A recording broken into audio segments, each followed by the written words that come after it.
de nombreux départements et en région parisienne, les syndicats de salariés ont convergé avec les retraités.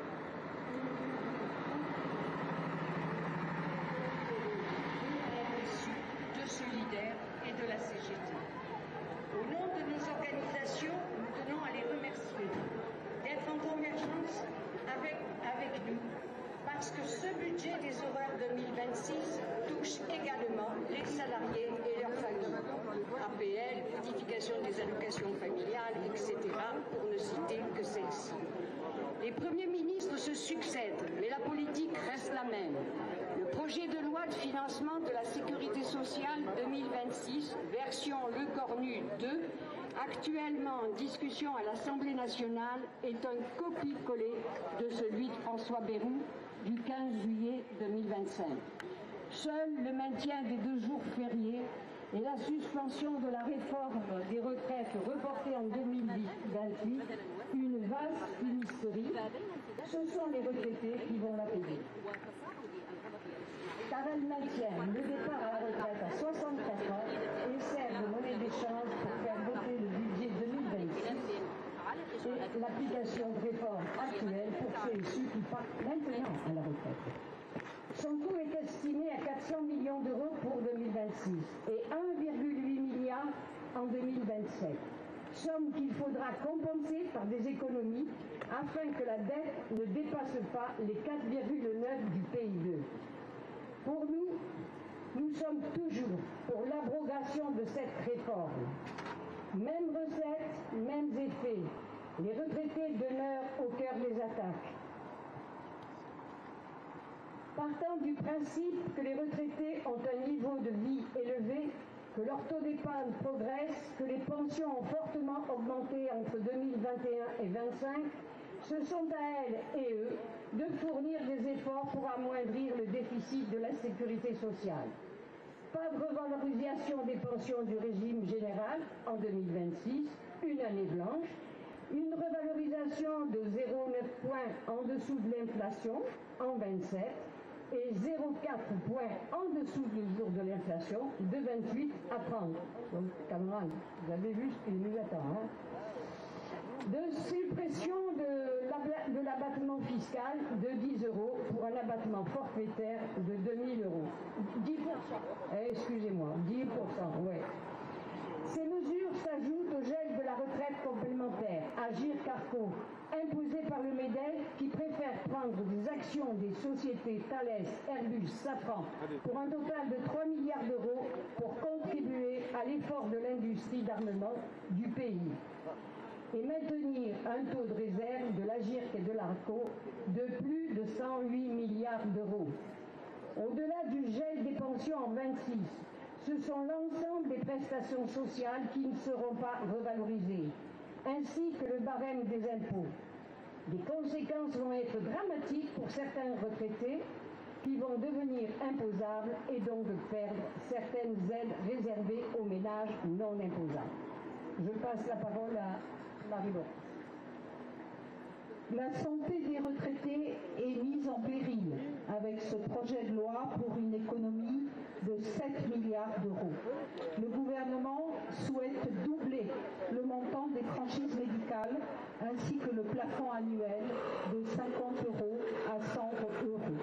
Également, il remet en cause le statut de l'affection de longue durée, l'ALD, en le recentrant uniquement sur des pathologies nécessitant des soins importants. Autant de mesures qui vont contraindre nombre de retraités à faire des choix dans leur vie quotidienne avant d'engager des soins ou un suivi médical.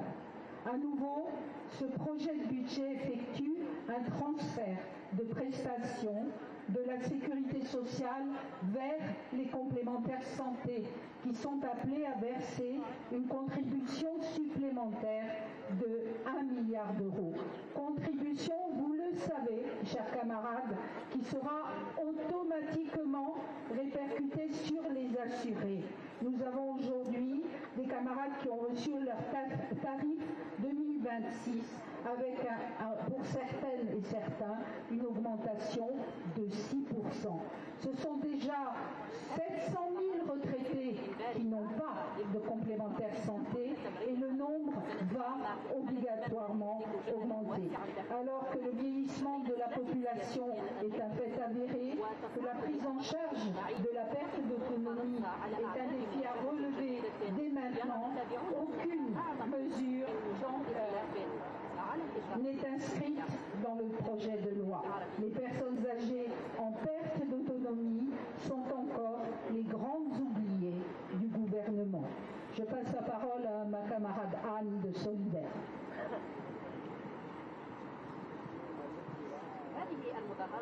Ce projet de loi 2026 constitue une attaque sans précédent contre notre sécurité sociale et contre les droits des retraités.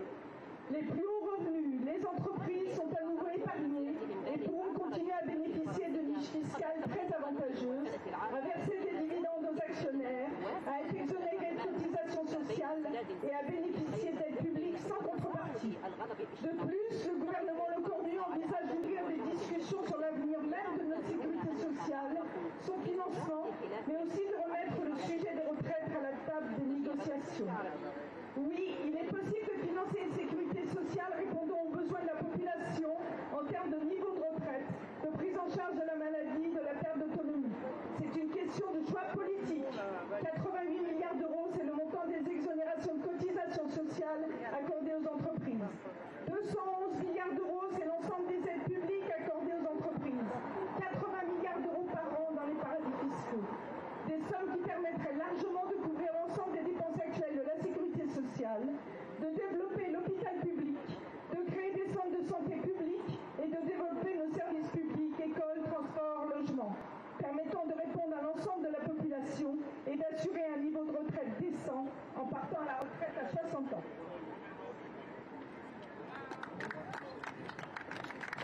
Mais notre intervention s'adresse aussi par une lettre ouverte au patronat, au président du MEDEF et aux représentants du monde économique. Nous, anciens salariés, ouvriers, employés, cadres, artisans, commerçants et agents publics, avons contribué à la richesse de la France et des entreprises, quelle que soit leur taille. Pourtant, aujourd'hui, nous sommes nombreux à vivre avec des pensions insuffisantes, souvent indignes, dans un contexte d'inflation qui ne cesse de renier notre quotidien. Cette situation n'est pas le fruit du hasard, elle est le fruit d'un modèle économique qui a longtemps privilégié la compression salariale au nom de la compétitivité. Elle est aussi le résultat de décennies de politiques salariales qui ont maintenu des millions de travailleurs à bas salaire. Or, de faibles salaires produisent mécaniquement de faibles retraites. Le patronat porte une grande part de responsabilité dans cette paupérisation. Les entreprises ont comprimé les rémunérations, externalisé les emplois, précarisé les carrières. Et aujourd'hui, les conséquences se font sentir jusque dans nos foyers.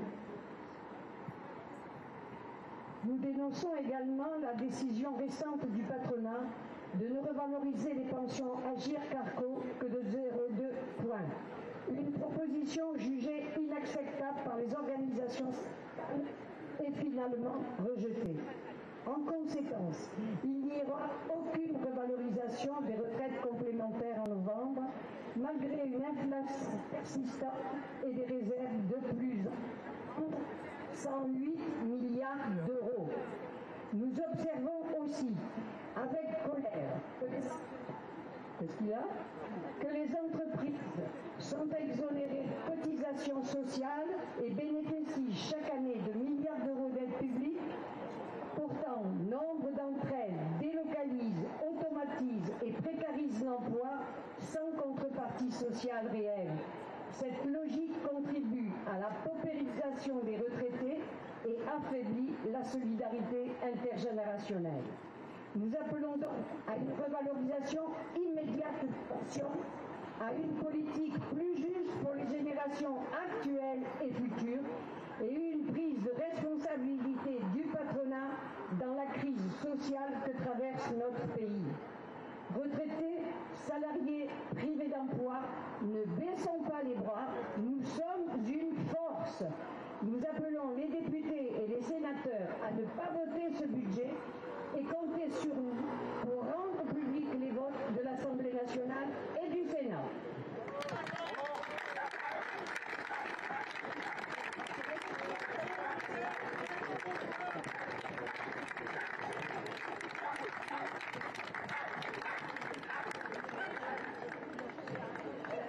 Je crois qu'aujourd'hui, nous ouvrons un chemin dans le cadre d'un processus de lutte.